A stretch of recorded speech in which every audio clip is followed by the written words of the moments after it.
say it for me, so maybe in regards to operate, I always have been. I've had this analytical.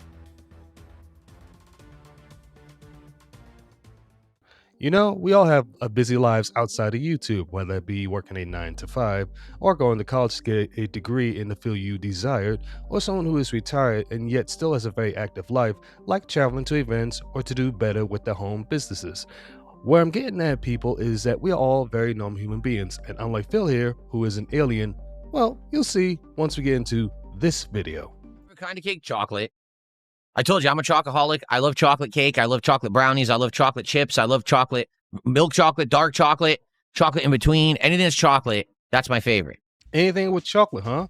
Well, that's kind of funny because there are healthier versions of chocolate, such as dark chocolate, low sugar ones. Hell, Phil, there's a little something called protein powder with chocolate flavor that has very low sugar. I mean, you did say you are working out, so that should help with your addiction. But in actuality, everyone, we know he's really not working out at all.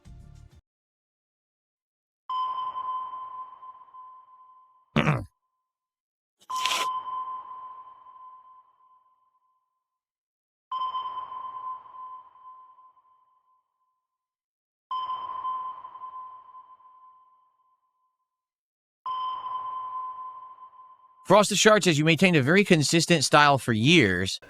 He's full of shit. Was that a deliberate choice for stability, or did it gradually become harder to change as your brand solidified?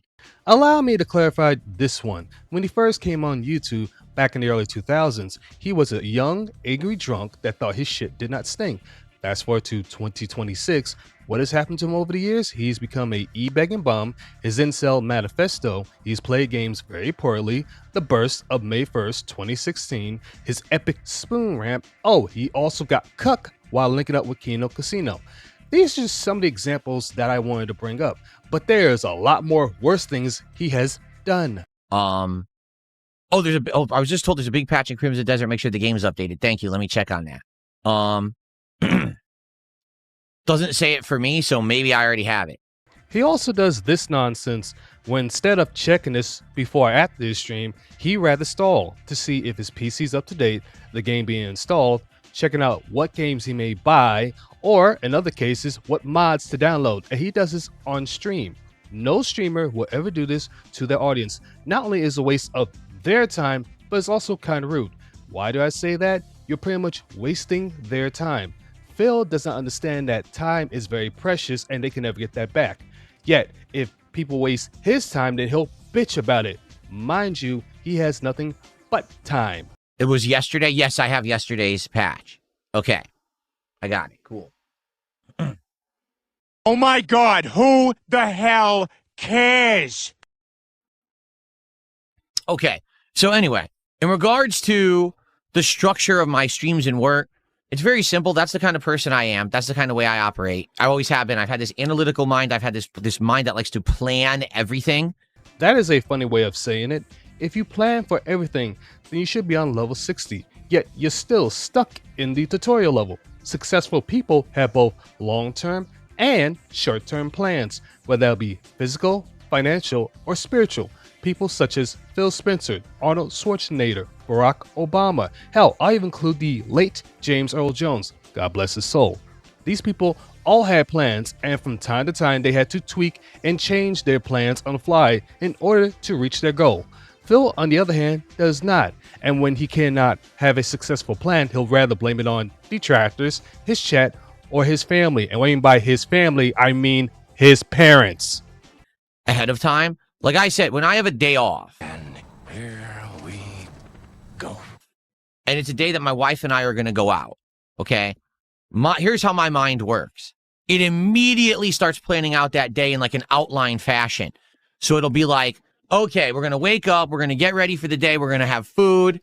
Then we're going to go out. We're going to do this first. Then we're going to do this on the way, along the way. If we see other things in that area, because that area, there's a lot of businesses and things. Maybe we'll stop at something special there if there's something new.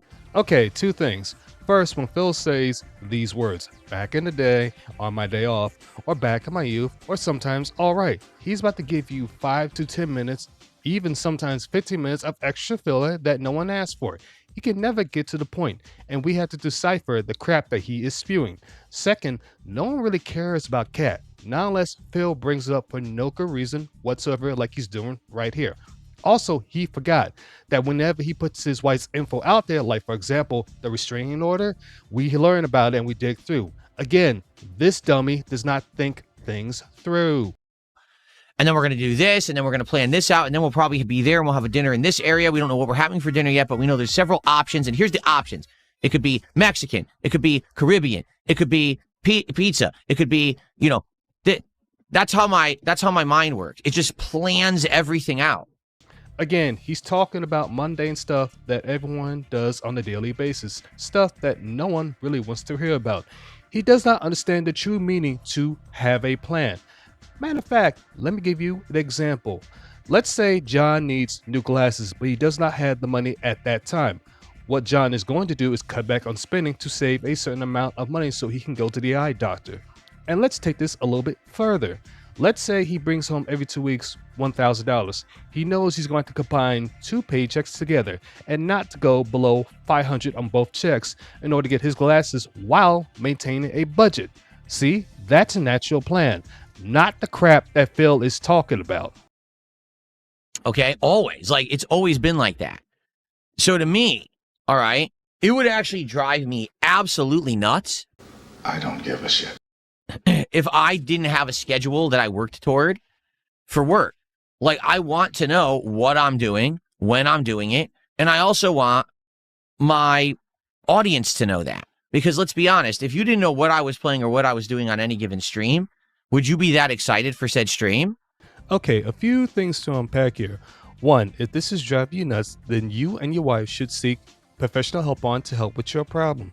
2, when it comes to that stupid schedule, you can change it anytime you want to and modify it for that specific day. Again, this is your so-called business. You are the captain of your own ship. 3, you don't have a job. On an actual technical basis, you'll be considered a contractor for YouTube, and they can drop you whenever they see fit. You should be very grateful you even have this. And lastly, you tell your audience all kinds of crap they don't want to hear instead of getting to the gameplay.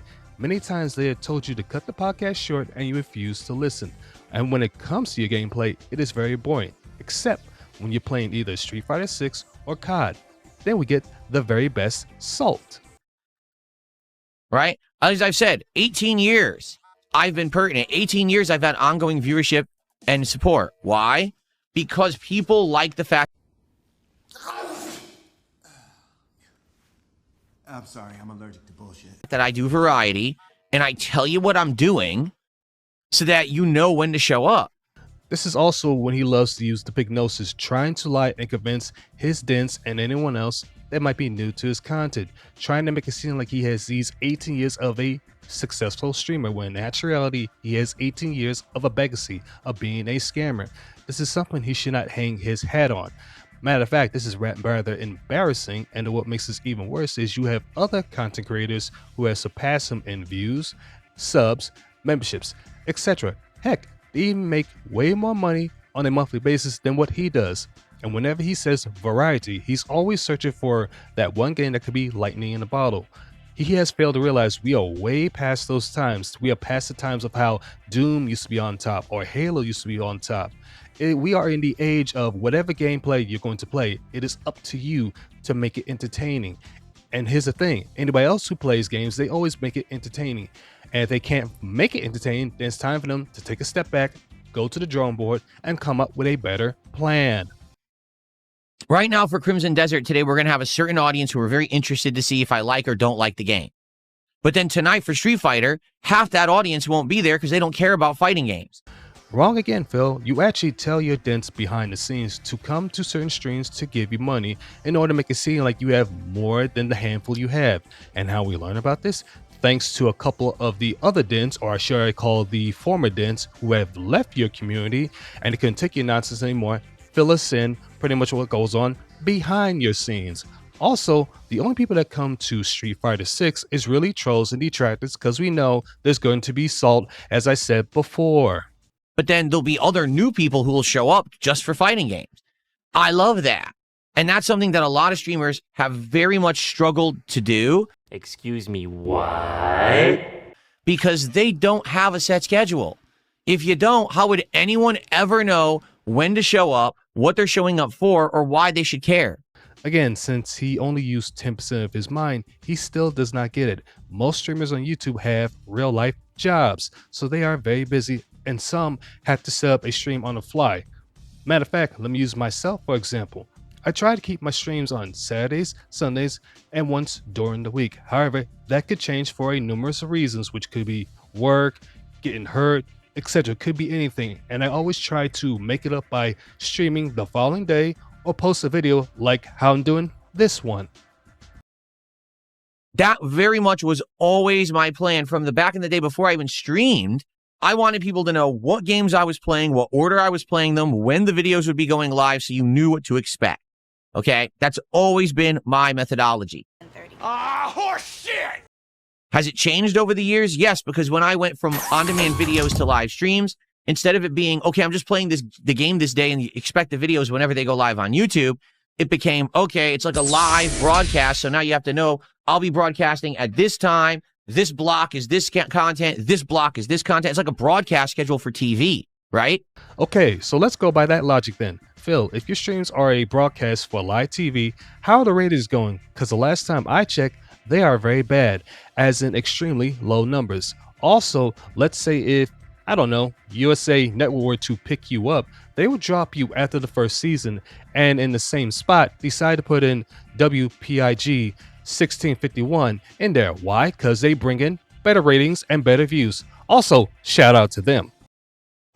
And yeah, it's tough because there's some days when things go wrong or behind the scenes there's stuff going on and I'm getting caught up with something I'm doing with my wife or something. You know what I'm saying? And then I'm like, well, it sucks because now that's going to take away from the schedule because I had to do something behind the scenes. Now I'm late or whatever. This happens to every streamer. It happens to Moist Critical, Guard the Rage, Oh No It's Alex, to even small ones like Advanced Viking. Also, shout out to Advanced Viking. He's not a detractor, just a normal streamer who loves to play video games. Check him out and help him get to 500 subs. He's also a great dude, by the way.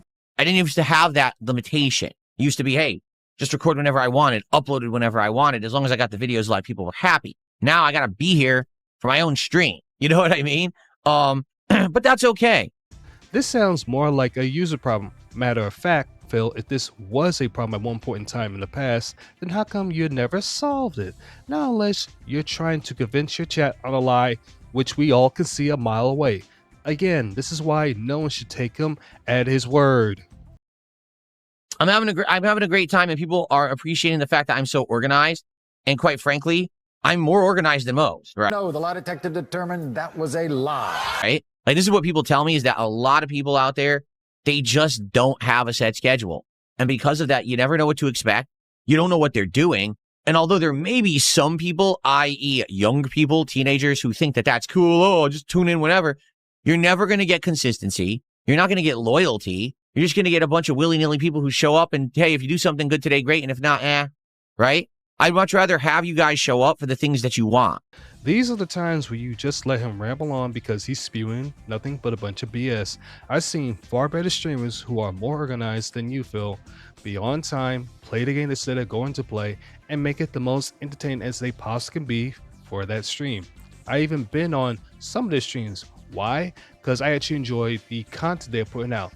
Where you, on the other hand, Phil, you put out the sorriest crap I have ever seen with the least amount of effort put into it. Let's stop lying, okay? And understand that when I tell you I'm doing something, I'm actually doing it. Not, oh, I said we were going to do it and I bullshitted you and now we're fucking around and just doing something else and now you're bored. Instead, we're doing what we're talking about. You see, like, you know what the schedule is and you know when to show up. So, yeah, it's gotten harder. It has, for sure. You've done that plenty of times, Phil. Like when you got your mic stand, also to that dumb soundproofing on the wall in your background, you did streams of those. Let's not forget, you also did streams of set up your 2 PCs, that desk, and that chair, which, by the way, you should have done this off stream. Even your chat was asking you, can you please play video games and do this another time? You literally ignore them while still begging. And at this point, I'm going ahead and cut this video for 2 reasons. Number 1, the rest of him is just trying to explain why he has to plan things in advance, and a couple people just glazing him over. Number 2, this video is almost 15 minutes long, and I want to keep my word by keeping my videos between 15 to 20 minutes long, but at the same time, providing much context I can possibly do. Also, once more, shout out to Dude Streams for always providing the clips. He's always getting straight to the point, which I always love. Also, I will be streaming tomorrow morning. I meant to stream today, but because of a back injury, I had to move it to another time. But don't worry, I want to make sure I get this video for you guys because, again, you guys and gals make this channel so much fun and popular. And also, we are at the halfway point to 600 subs, and just like last time, I'll be doing a giveaway once we reach there. Also, I want to catch up to Ice, you know, a little friendly competition, even though that's another brother from another mother. But that'll be it for this video. You guys take care of yourselves and each other, and always remember to stay on target.